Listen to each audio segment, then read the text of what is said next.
Hi, my name's Alison and I'm on the community team at the Heath Business and Technical Park in Runcorn, and today I want to show you how to keep your basil alive. I don't know if you're like me, but I have been buying basil from the supermarket and killing it every single time.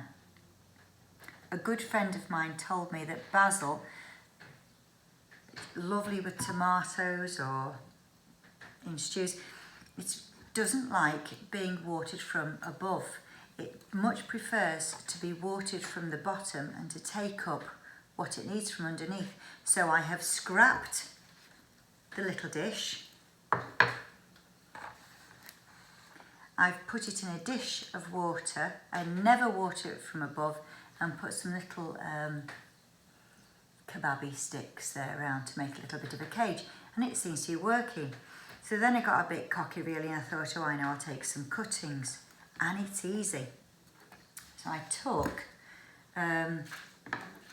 say if you take something this length and take it above a leaf node, you know, just above where the leaves come. Take off the extra leaves. I don't like taking off too many, but they do say to take off quite a few. And then you just stick that in a little jar of water on your window ledge, and look what happens.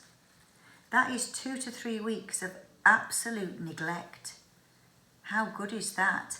Each one of these has got a root system ready to be planted. So I thought, I know, I'll put some in soil. So I planted up quite a few. I mean, this is the remains of, this was full. Now I wanted to give some to my son who's gone down south to cook. Working full time, how on earth do you remember to water your plants? You just don't. You haven't got that spare 5 minutes.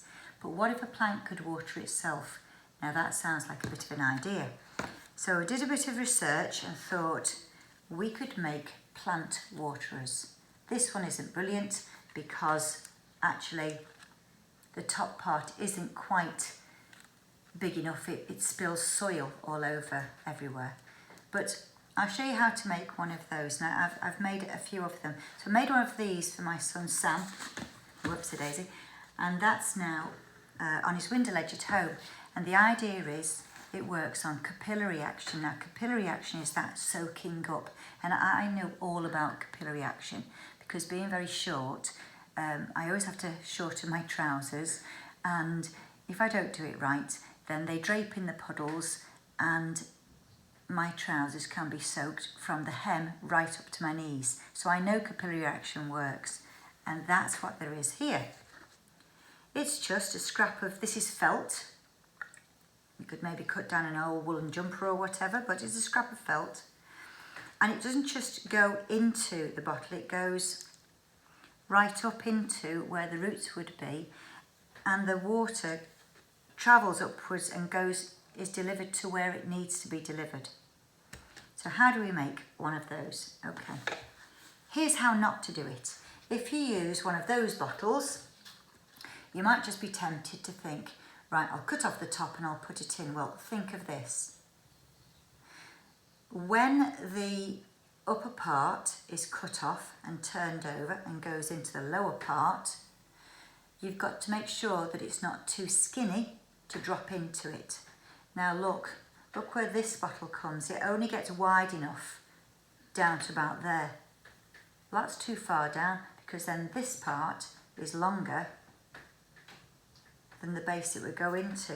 And here's a classic example of me not looking. So that's no good, is it? Because you might as well just have it. You could still have your piece of felt in there, but just remember that if you put water in up to there, because water finds its own level, you could end up soaking your plants' roots just how you didn't want to. Some plants don't like to stand in water, just as you wouldn't like to stand in wellies filled with water. Well, some plants don't like that either. So the idea is to have the base of the plant slightly suspended so that it takes up water just to the base of the roots where they want it. Okie dokes. So, first of all, you need a bottle. Now this is one of these bottles. It's just a water bottle actually, and they're really good. Take the lid off, because if you take the lid off, then you release, the air can get out, and you can then squash it. Excuse the noise. Squash it nice and flat, and you can cut it. And I have, if you look there, that's probably about a third down the bottle. I'd say go for a third to a quarter down the bottle, and then it's as simple as cut it off and put it over like that, and it'll just sit in. Now, when you're putting the soil in, just stand up for this. The only thing I won't do is, I haven't got any water here, but in fact, no, let's do this right, Alison. Take a strip of felt, which is that's probably about 15 centimetres by 5, any length really, because the idea is it's going to go into the water, but also into the soil. Yeah, and I'm happy with that. I'm happy with that. So you might need to, it depends on the size of the neck of your bottle, but you don't really want soil dropping down into there. I think this will be okay by the time the weight of the soil is on there. I'm going quietly because Neil, my cat, is waking up.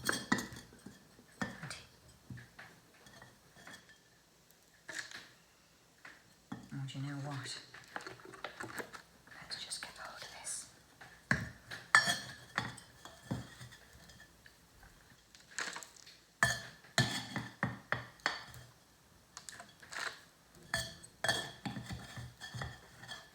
Sorry about this, taking time.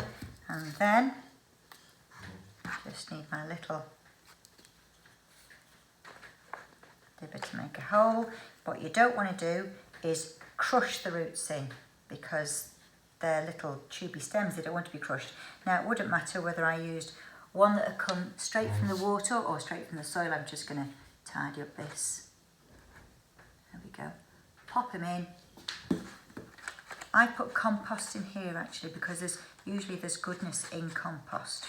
So I would normally water this in. Water in maybe a little touch, because he doesn't like a lot of water, but most of the water I would fill it then up to about half full. Don't go up to the soil. Okay, and I hope that keeps your basil alive for you. I've also done the same, because I noticed when you think about herbs, they're normally from Mediterranean countries that are hotter than ours, although we like brill weather, and my parsley was dying. Either the slugs were getting it, or I was just overwatering it, a bit too much love. So what I did was, I did the same thing for my parsley. There we go. Now look, you can see I can't remember the last time I watered this. Must be over a week ago, and he's still alive, which is great. So then I thought, right, you might not want to look at that on your windowsill, so I'll make a bit of a cover. So all as I have done here, shall I undo this? All as I've done here is, hold on, I did a little bit of a landscape there. I'll show you how to do this on another video maybe, but I just did a little, oh, there we go. I did a little bit of a tree, because I thought that might just look like the top of the tree, and it seems to work. Okay, so good luck keeping your basil alive. See you again in the future, I hope. Stay safe, stay well, and stay happy. Thank you very much for watching. Bye-bye now. I'm not high-tech enough to do this by remote control. I'm still a one-take girl, I'm afraid. So, bye for now.